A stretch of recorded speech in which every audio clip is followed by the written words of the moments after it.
So for quick clarification, this video will have tests like inside it in some points. So get yourself a pen, paper, or a phone. And for example, the question will look like this. Říšský protektor Reinhard Heydrich. Ano, vaše znalosti jsou obdivuhodné. Co berete? Piko? Piko, velice dobře.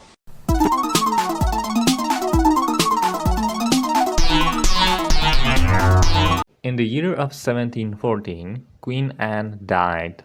Although she had 17 children, all of them died as well due to many illnesses. So the crown had to be passed to someone else. That someone just so happened to be George of Hanover, who barely spoke English. Question: do you know where Hanover is? Here's a map to help you better understand the question. That's right. It's Germany. George of Hanover was very distant, spending more time in Hanover than England. One thing I forgot to mention with George I is that he invented the parliament, which was originally supposed to help with ruling Britain without his voice in it, so that he could stay in Hanover and do his own things. Not many people liked the new king, for example, Scots in Scotland, and they had their own loyalists to the predecessors, Stuarts, called Jacobites. There was a Jacobite uprising in the year of 1715, but it was shut down mercilessly. George I's reign ended in the year of 1727 due to a stroke he had in Hanover. His son, just like his father, was also detached from the people. His reign was mainly characterized by the 7 Years' War in the rest of the world. George III started to rule as soon as his predecessor died, plunging him into said 7 Years' War, which he managed to win, as well as other wars such as the French Revolutionary War and the Napoleonic Wars. One war he didn't win, however, was the American Revolutionary War, where Britain lost the 13 colonies due to raising taxes and nobody else helping them with reclamation.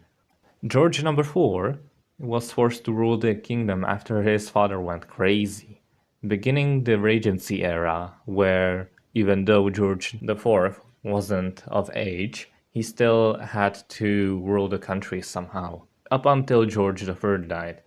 In the meantime, Britain defeated Napoleon in the Battle of Waterloo, and it also started the Industrial Revolution around the year of 1760.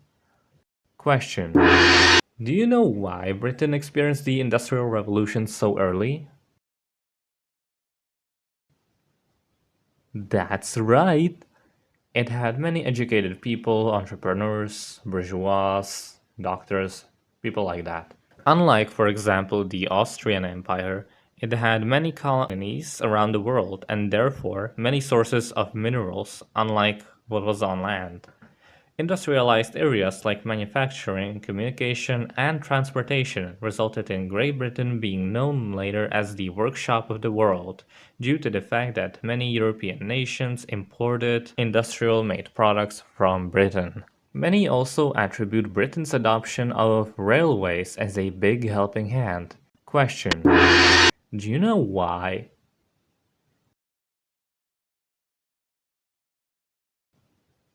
That's right!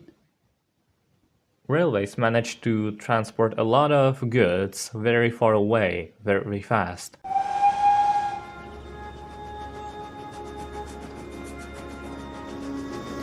As well as carrying steam, trains could move people huge distances, and they work much harder and faster than horses.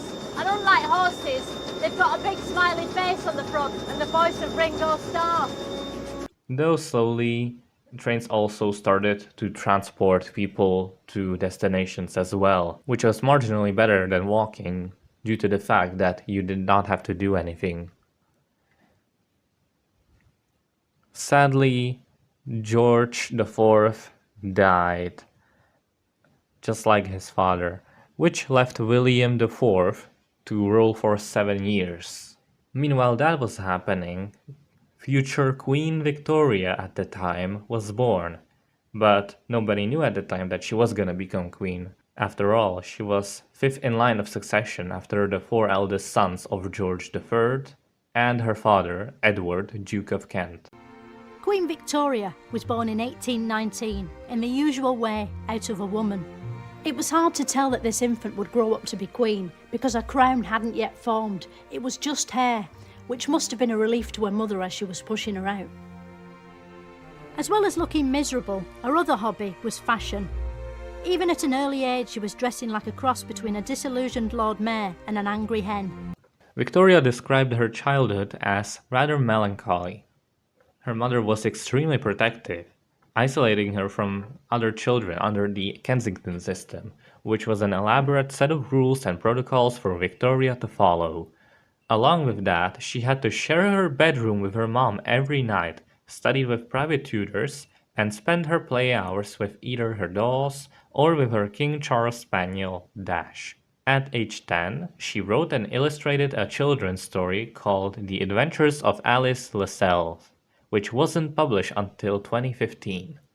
On the 24th of May 1837, Victoria turned 18, and a month later, William IV died at the age of 71. Her coronation took place on 28th of June 1838 at Westminster Abbey with 400,000 visitors.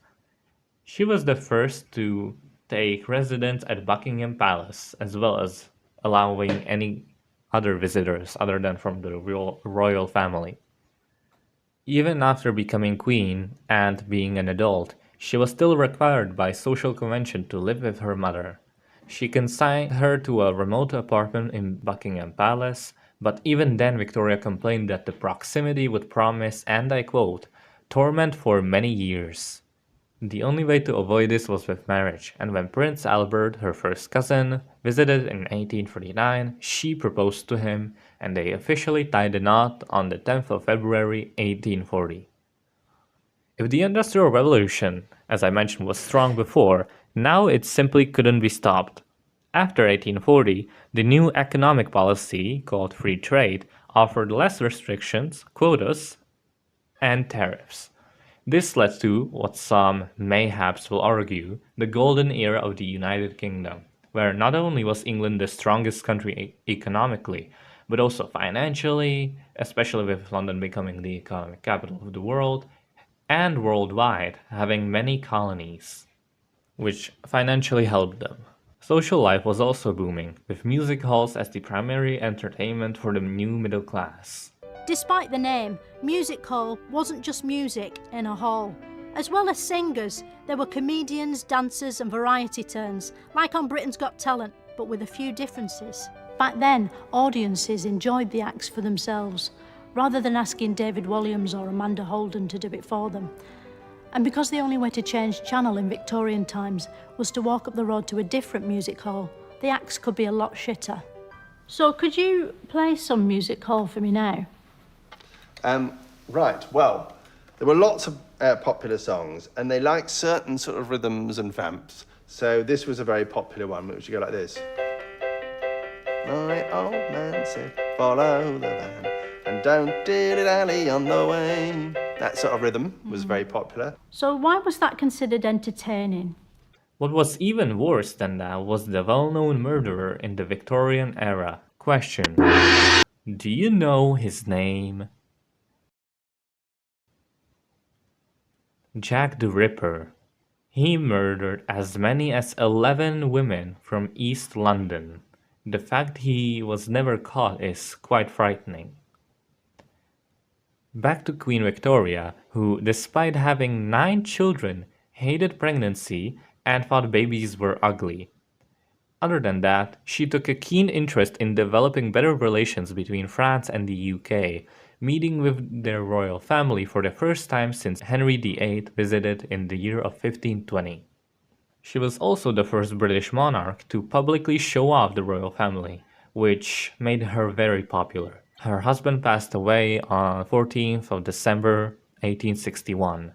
Queen Victoria, as a result, went to isolation at Windsor Castle while still performing her mandatory duties as Queen of England, which led to her being less popular and Republican sentiment rising. The last major events that happened near the end of her life were the Golden and Diamond Jubilee. Question: do you know what those jubilees were? That's right. They were a celebration of 50 and 60 years of her reign, respectively. Those jubilees really helped in recovering the lost popularity that was prevalent after her husband's death. Not even Victoria was immune from death, however. After 63 years of her reign, Queen Victoria passed away at 81 years old. She was the longest reigning monarch in British history until 2015, when her great-great-granddaughter, who was also a Queen of England. Question: do you know her name? Queen Elizabeth II surpassed her. She was the last monarch from the House of Hanover. Her son Edward, who wasn't, took over, and this chapter was closed.